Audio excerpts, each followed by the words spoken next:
Panther Nation. We've done it. We've finally done it. I feel like it's been years since we addressed the defensive end position in any meaningful way. And after a flurry of stopgaps, old stalwarts, and boom or bust rookies, we finally spent some major draft capital on a premier defensive end. I know, it shocked me too. One who just so happened to be my biggest draft crush since one, Cameron Jarrell Newton. Brian Burns. Oh, there we go! Though DJ Moore was up there too. Is it just me, or is the draft so much better when your guy actually falls to your team and your team actually picks them? Sorry, Kelvin, nothing against you. It's really not your fault. Dave should have known better. He just got blinded by the mere thought of a hog molly in receiver form. But back to the matter at hand. Brian Burns is officially a Carolina Panther. The realist in me thought there was honestly very little chance he'd still be available at our pick, especially with Washington smack dead in front of us. Thanks for skipping out on Haskins, Dave. Gift that keeps on giving. I thought our best end available would have been Montez Sweat, a player I'm not particularly enamored with. I think he's more of an athlete than a football player, at least as of now. Go ahead, prove me wrong, Montez. Or otherwise, I thought we'd be forced to go with the best player available and get somebody like tackle Anthony Dillard. But luckily, there were just so many darn edge rushers in this draft that those war rooms shook like snow globes. I mean, honestly, who would have thought that Cleveland Farrell would be taken number 4 overall? And above Josh Allen for that matter. Typical Raiders. Draft is crazy business, not for the faint of heart. But amongst the chaos, I really think we may have found ourselves a starter in the Walmart discount bin of all places. So, who is Brian Burns? What does he bring to the table? Is he the missing piece? You've got a lot of questions, don't you? Well, luckily for you, we've got answers. We're gonna break down everything you want to know about our new, fresh out the box edge rusher. Starting with his top 3 traits and why you should be excited about them. Be excited. Be very excited. But without further ado, trait number 3, Mr. Fantastic. This guy's got a bend. Seriously, if he weren't playing football, he'd be a limbo luau champion. And this can't be overstated. A lot of times when we look at defensive ends, we obsess over length, speed, power, which are all important things. But to really be productive in this league, you gotta get around the edge. You gotta have that silky fluidity with the center of gravity low enough to barely out-nibble these hulking offensive linemen. Deja vu? Feels like I've seen this movie before. But seriously, it is what makes Von Miller Von Miller. I mean, dog's got hips and balance. He gets so low to the ground, it's almost like he's hovering above it. Only to emerge on your quarterback like Jaws and force a fumble and recover it in the end zone and decimate the hopes and dreams of an entire city. Flexibility.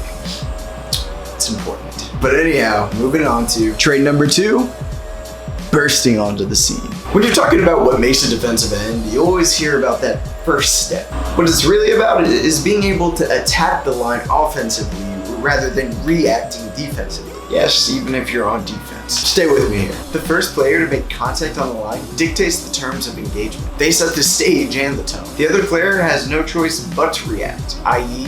act defensively. And in this way, Burns is insane at setting the terms. He is consistently behind the line of scrimmage before the O-lineman knew what hit him, let alone put hands on him. Burns' initial first step quickness is ridiculous, and the speed and depth he gains after pushing off is, well, it's kind of special. The guy is crazy fluid. He's slipping through the line like Osmosis Jones. And even before the draft, he was unanimously praised as the best get-off rusher in the class by the Mel Kipers of the world. Though Kiper, he has his moments. But what people don't understand about Burns is he's valuable in the run game too. No, he's not going to anchor the line or swallow Le'Veon Bell alive, but contain is the name of the game. Like I said, Burns' speed gives him the ability to run outside a 2-ton offensive lineman before they even have a chance to put his hands on him. Leverage, which ultimately forces a runner inside, right into the open mouth of a very, very hungry Dante Repo.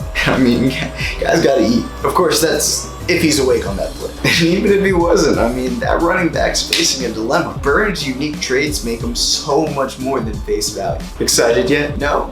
Well then, let's get to our final trait. Trait number 1, his size. Yes, his size, just not in the way you're thinking. It's indeed true that, well, burns a twig. He's Slender Man's athletic cousin. But that's the point. This twig of a D lineman was able to rack up double-digit sacks during his junior year at FSU. He's shown the ability to use the weight that he does have, playing with impressive functional strength. And I mean, just wait till he has more of it. And he will have more of it. He has all the ingredients to swell like SpongeBob with the suds. He has the work ethic, the diet, and the long, slender frame just waiting to be tapped into. I mean, wasn't it just a couple years ago that a complete but painfully undersized prospect fell into our laps in the first? And was not he too criminally undervalued despite having everything you need to play his position effectively? And look at him now. I mean, the guy looks like he just ate all of his haters. Though they are a good source of protein. No, really, keto diet.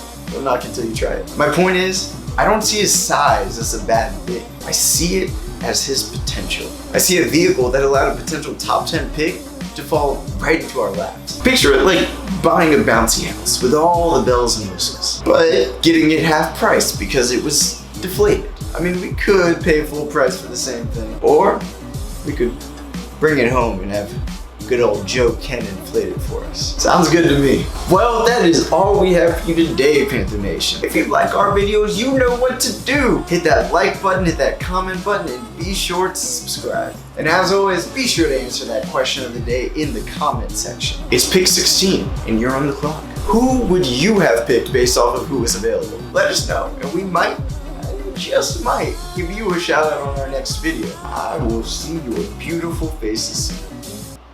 Stay blue, my friends. I'm a boss like Bowser. Did it for my bro like Alja. Did it in a row like Alja. That's nostalgia.